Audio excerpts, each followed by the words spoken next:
ప్రజల చేత ప్రజల కొరకు ప్రజలే ఎన్నుకునే ప్రభుత్వం ప్రజాస్వామ్య ప్రభుత్వం. అటువంటి ప్రజాస్వామ్య ప్రభుత్వాలకు ఎన్నికలు అనేవి వెన్నుముక వంటివని మనందరికీ విదితమే.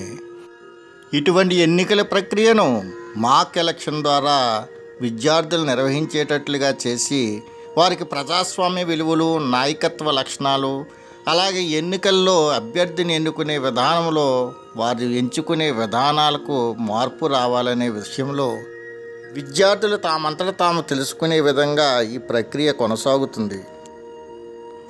ఎలక్షన్ ప్రక్రియలోని స్కూల్ హెచ్ఎం గారైనటువంటి పద్మావతి గారు రిటర్నింగ్ ఆఫీసర్గా అభ్యర్థుల యొక్క నామినేషన్లను పరిశీలించారు. తగిన పరిశీలన అనంతరం వారిని అభ్యర్థులుగా పోటీ చేయడానికి అర్హులని ప్రకటించారు. ఈ ఎలక్షన్లో పోటీ చేయడానికి అభ్యర్థులుగా హిమగిరి, రామ్జీ, ఝాన్సీ, మీనాశ్రీ, మౌనిక వంటి వారు పాల్గొన్నారు. పోటీ చేయడానికి అర్హులైనటువంటి అభ్యర్థులు తమ యొక్క ప్రచారాన్ని క్లాస్కి వెళ్ళి కొనసాగించారు.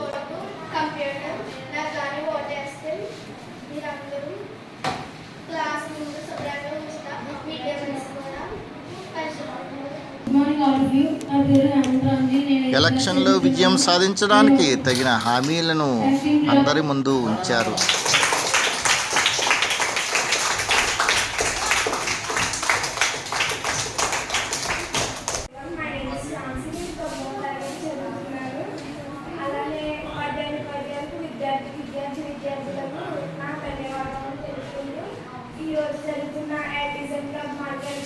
పార్టిసిపేట్ చేస్తున్నాను. అలానే నా గుర్తు గొడుగు, మీరందరూ గొడుగు గుర్తుకు ఓటు వేసి నన్ను గెలిపిస్తారని కోరుకుంటున్నాను.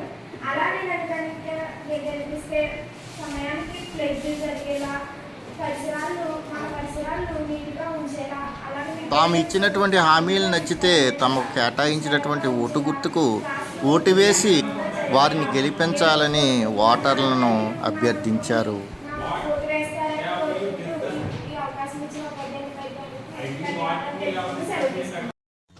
ఓటర్లు అంతా కూడా తమ యొక్క గుర్తింపు కార్డులతో పోలింగ్ స్టేషన్కు చేరుకున్నారు. అక్కడ ఉన్నటువంటి పరిస్థితులకు అనుగుణంగా ఎలా మసులుకోవాలో వాళ్ళు తెలుసుకున్నారు.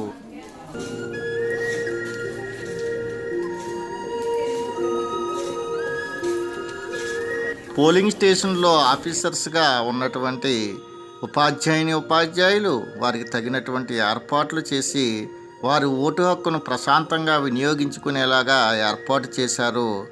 ఈ మాక్ ఎలక్షన్లో భాగంగా విద్యార్థులు తమ ఓటు హక్కును వినియోగించుకుని వారు నిజమైన ఓటర్లుగా తగినటువంటి అనుభూతిని చెందారు.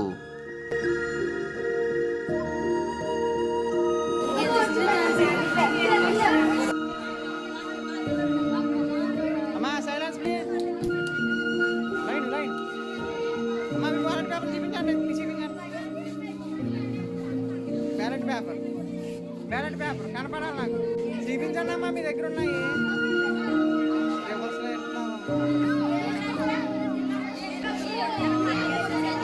వెళ్ళరా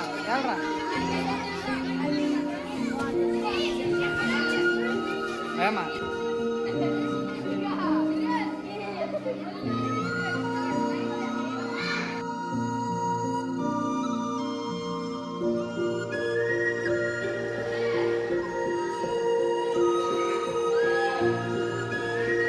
ఎక్సలెంట్ అమ్మా, పదండి.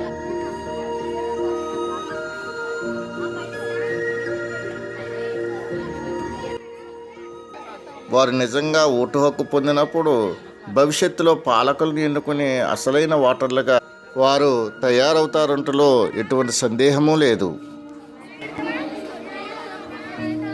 ఓటర్ అనేవాడు ప్రలోభాలకు లోనయ్యి తన ఓటును అమ్ముకున్నప్పుడు తన యొక్క భవిష్యత్తు అంధకారంలోకి వెళ్తుందని విద్యార్థులు తెలుసుకున్నారు.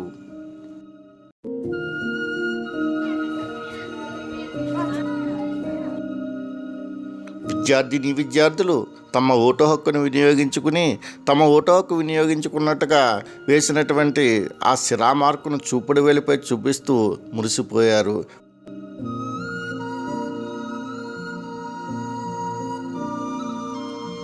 పోటాపోటీగా సాగినటువంటి ఈ ఎలక్షన్లో చివరకు ఝాన్సీ విజయం సాధించారు.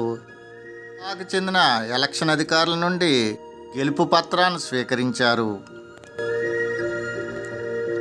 విజయం సాధించినటువంటి అభ్యర్థి అయిన ఝాన్సీ మాట్లాడుతూ తాను సాధించినటువంటి ఈ విజయం చాలా గర్వకారణమని, ప్రజలు తన మీద పెట్టుకున్నటువంటి నమ్మకాన్ని వమ్ము చేయకుండా తాను ఇచ్చినటువంటి హామీలను తప్పకుండా నెరవేరుస్తానని తెలియజేశారు. ఈ విధంగా ఎన్నికల్లో నిలబడేటువంటి అభ్యర్థులు, ఓటు వేసేటువంటి అభ్యర్థులు స్వామ్యానికి వెన్నెముక వంటి ఇటువంటి ఎలక్షన్స్ను ఎలా పారదర్శకంగా నిర్వహించాలో తెలుసుకునే ప్రక్రియలో భాగంగా ఈ మాక్ ఎలక్షన్ ప్రక్రియ కొనసాగింది. ఈ మాక్ ఎలక్షన్ ప్రక్రియలో విద్యార్థులు ఎంతో ఆసక్తిగా, చురుగ్గా పాల్గొన్నారు. అలాగే దాన్ని ఎంతో ఆస్వాదించారు. నేటి బాలలే రేపటి పౌరులు కాబట్టి ఆ పౌరులుగా ఎదిగినప్పుడు వారి యొక్క నైతిక విలువలు ఎలా ఉండాలో బాల్యం నుండే వారికి తెలియాలనే ప్రక్రియలో భాగంగా ఈ మాక్ ఎలక్షన్ కార్యక్రమం చేయడం జరిగింది. ఈ మాక్ ఎలక్షన్ ప్రక్రియ చక్కని వాతావరణంలో ప్రశాంతంగా జరిగేటట్లు తగినటువంటి ఏర్పాట్లు చేశారు ఉపాధ్యాయులు.